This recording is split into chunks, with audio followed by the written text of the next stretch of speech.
Welcome to Phantoms of the Opera. I am Cevanne, your host, and on this channel I will be sharing with you the lessons I receive from the ghosts of singers and singing teachers of the past. There will be lessons on style and lessons on technique. But before we get to those, I just want to clarify the difference between those terms, because let's face it, terminology can be confusing.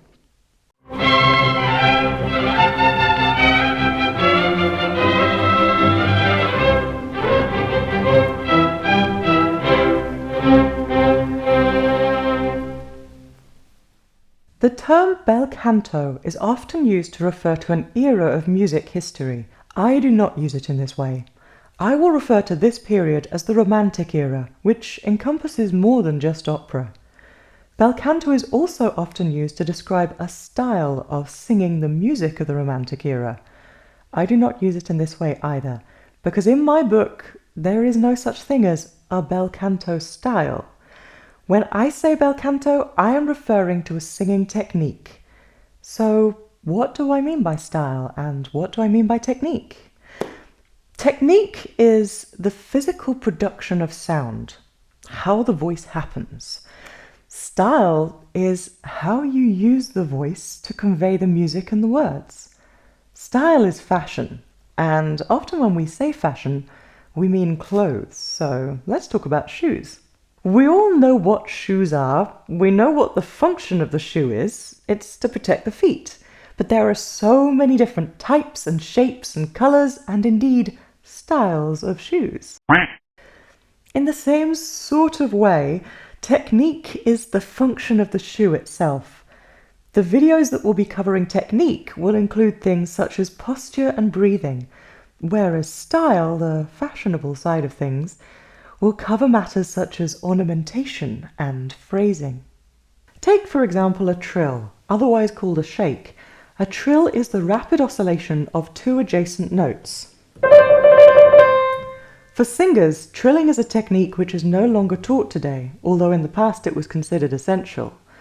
However, over time, the style of its execution changed.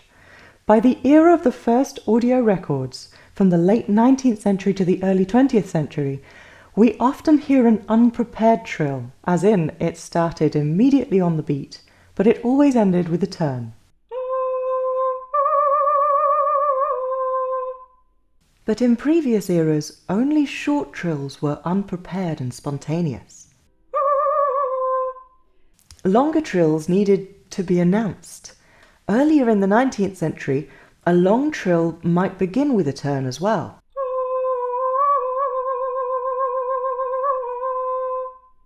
Or it might begin slowly and speed up, again ending with a turn.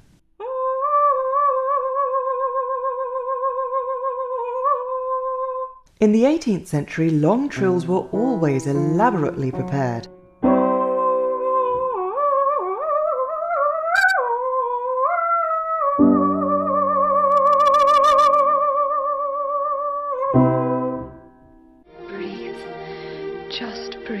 There are many more variations, but the process of trilling or shaking the voice remains the same.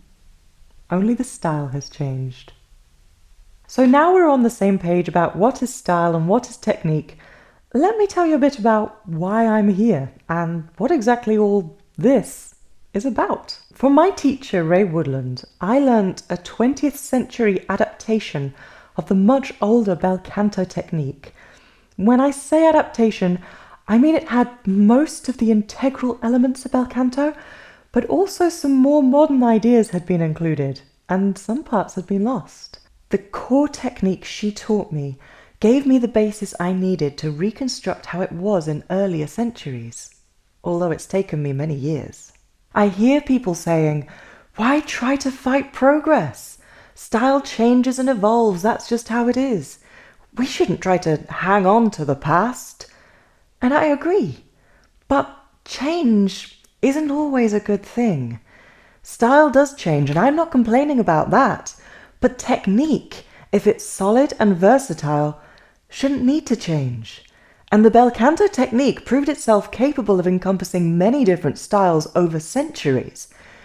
What it has been replaced with is not an improvement. It's a step backwards. Style is subjective, it's a matter of taste, but technique is something we can judge objectively.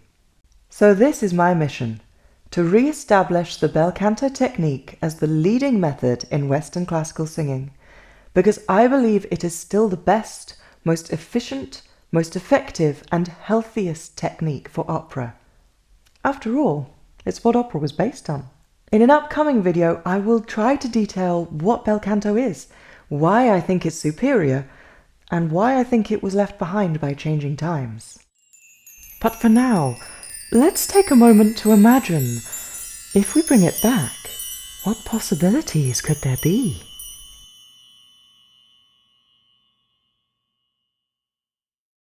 I love history, I always have. So for me, I personally really enjoy the detective work of piecing together how music sounded in the past and learning the styles of different eras. And I get super annoyed with people claiming to sing in a historic way based on no substantial research whatsoever. Let's go back to our example of trilling. Do you remember when I said, for singers, trilling is a technique which is no longer taught today? In 1723, Pierfrancesco Tosi listed 8 different types of trills. But if you haven't learnt the technique of shaking the voice, you can't even execute one of them. And if you want to sing the music of Tosi's era in correct historic style, you better be able to trill. He who has a very beautiful trill, although deprived of every other ornament, always enjoys the advantage of conducting himself without lack of taste in the cadenzas, where it is for the most part essential. And he who lacks it, or possesses a defective trill, will never be a great singer, even though he knows much. So using this historic technique will allow us to sing in historic styles in a more historically accurate way, and I think that's really exciting. But I'm not saying that we have to sing exactly as they did in the past all the time. Music doesn't just have to be authentic to its origins. It can also just be authentic to you. I don't believe there is only one right way to sing anything. Music belongs to the performer just as much as the composer, and it belongs to now just as much as then. It's equally valid to sing in a historically informed way, or in your own unique style, if that's how you feel it. I'm hoping that this record will sound like me, that people will hear the voice and go, that's Sting.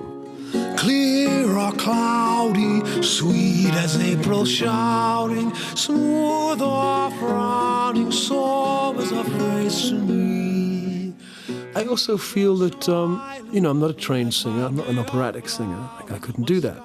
But I'm hoping that I can bring a freshness to these songs that perhaps a more experienced singer wouldn't give. Now, do you remember I said earlier, the bel canto technique proved itself capable of encompassing many different styles over centuries? Yes, that was like 10 seconds ago. Style is limited by a limited technique. With a thorough and versatile technique, you can choose your style. So why don't we develop together a new style using the old technique, taking inspiration from both historic and modern tastes and the wealth of other genres around today to make old music fresh and new again? Or we could actually sing new music. Opera used to be all about new music, back when there were lots of composers writing new works all the time for bel canto voices. And now, historic compositions are performed more frequently than modern ones. And is it just me who's noticed that the decline of opera as a relevant and constantly renewing art form coincided with the shift from the old Italian school to the modern singing schools? Just me? There's no reason why opera couldn't and shouldn't be that way again. Although I love historic music, I also want to sing something new.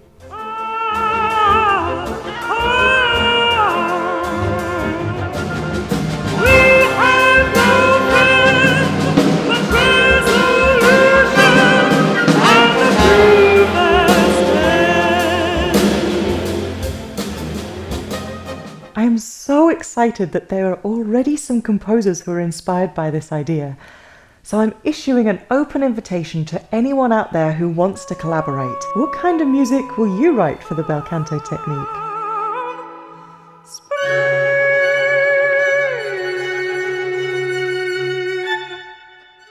If you haven't yet, please subscribe to stay up to date and join me on Instagram and Patreon for extra content. And of course, meet me back here for your next lesson with the Phantoms of the Opera.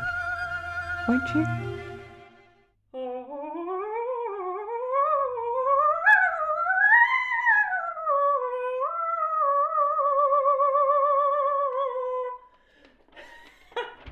That'll do.